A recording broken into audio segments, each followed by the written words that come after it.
Nahuli ng mga otoridad sa Maynila ang isang puganting Hapon na lider umano ng isang scam group sa kanyang bansa. Kinukumpirma na kung may mga nabiktima siyang Pilipino bago ipa-deport sa Japan. Nakatutok si John Consulta Exclusive. Pagkakuha ng tiyempo ng mga operatiba sa bahaging ito ng Ongpin sa Maynila.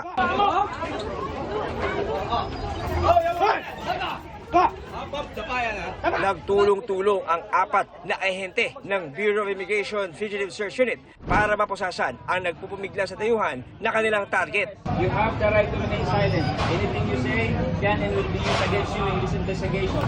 Arestado ang Japanese fugitive na leader ng isang scam group sa Japan. Itong grupo na ito, matagal na nating sinusubaybayan.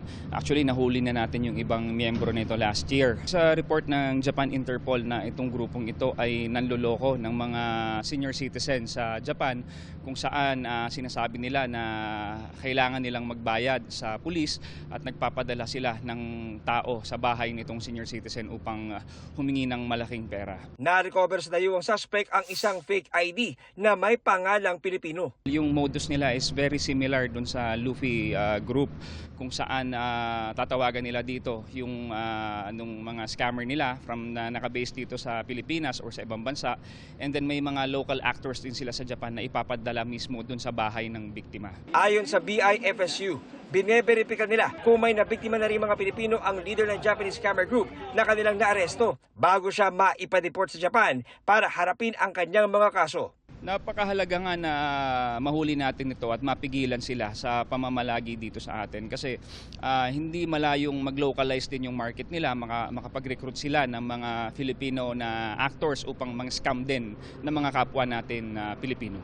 Sinusubukan pa namin makuha ang panig ng dayuhan na nakakulong na sa BI Detention Facility sa Bikutan. Para sa GMA Integrated News, John Consulta, nakatutok 24 oras. Bukod sa Quiapo Church sa Maynila, naghahanda na rin ang MMDA sa Quirino Grandstand para sa tradisyonal na pahalik sa Poong Jesus Nazareno. Nasa 30 tolda ang inilatag kanina para sa pipilahan ng mga debotong makikiisa rito. Nakapwesto na rin ang truck ng MMDA Mobile Command Center na imomonitor aktibidad. Magkakaroon ng misa sa Quirino Grandstand sa Lunes, January 6. Gaganapin ang pahalik sa January 7 hanggang 9. Sa January 8 naman, isasagawa ang parada ng mga banda alas 3 ng hapon na susundan ng vigil alas 5 ng hapon. Magkakaroon din ng misa sa hating gabi ng January 9. Wala mang pandinig, nakasasabay ang deaf community sa mga nagaganap sa lipunan gaya ng balita at pop culture sa tulong ng mga sign language interpreter. Yan ang tinutukan ni Darlene Kai. Sa maliit na kahon sa sulok ng telebisyon na ihahatid sa tulong ng mga senyas ang mga balita at impormasyon. At minsan, pati song and dance number na isa sa buhay rin nila. Silang mga interpreter ng Filipino Sign Language o FSL, malaking tulong sa deaf community gaya ni Mark at Jessica. Dati raw, pili lang ang mga lugar na may interpreter gaya ng simbahan. Ako po dati, I'm very curious about the news, pero wala akong access. I would always ask my sister, my mom, ano nangyayari, ano ba? And then they would always reply, oh later na lang. And that would really frustrate me kasi I was really curious to what was going on in the world. There were no interpreters sa news programs. So pag wala na po yung news, so hindi na ako nanonood na. Wala na po yung interpreter, I would not watch TV na. Dahil sa mga FSL interpreter sa telebisyon at ilang public space, nakasasabay na sila sa mga nalalaman at napapanood ng nakararaming tao. Nagkaroon ng sign language inset sa news dahil sa pandemya and they didn't have any access to anything. So that's when a group of interpreters decided to come together and started interpreting the news. There's more engagement. So I feel that deaf people have na a sense of being included. They're now part of the, even in sa mga political sphere of what's going on in the Philippines. Ang hiling nila, lakihan pa ang espasyo sa screen para sa mga FSL interpreter at damihan pa ang mga public space kung saan pwede silang makita gaya sa mga ospital at health center. Changes can start as well as pag-iiba ng mindset. just having that switch in mindset, in our perception of who they are, it gives them that opening to get into so many different things, like in terms of like connecting on a personal level, and also giving them opportunities for work and livelihood and access and all that kind of stuff as well.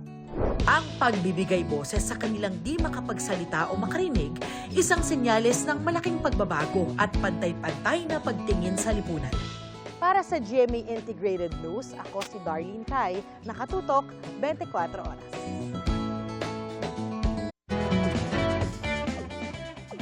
May kakaibang pang-uusisa ng mga kapitbahay nitong bispera sa Bagong Taon sa Pagbilao, Quezon. Ang mga medianoche, kinilatis at hinusgahan ng kapitbahay na judgmental.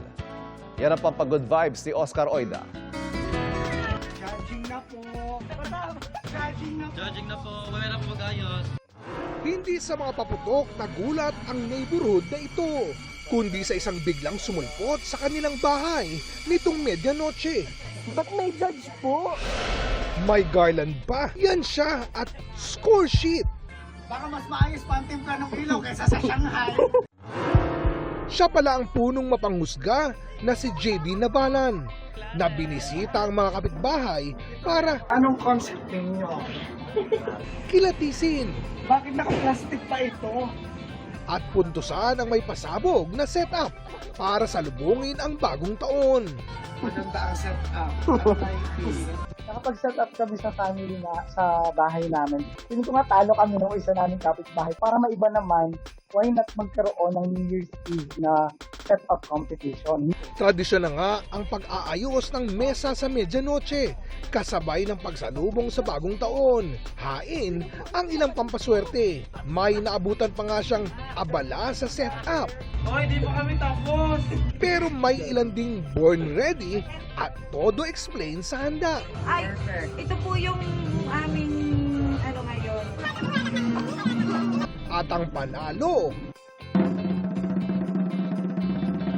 ang pamilyang sinalubong ang bagong taon na puno ng pag-asa at masasalamat sa lahat ng biyaya. Hindi lang para makita yung handa, kundi para makita rin yung effort ng isang pamilya kung paano nila sasalubungin yung 2025, mapasimple o payakban yung kanilang handaan. Para sa GMA Integrated News, ako si Oscar Oida, nakatutok 24 oras.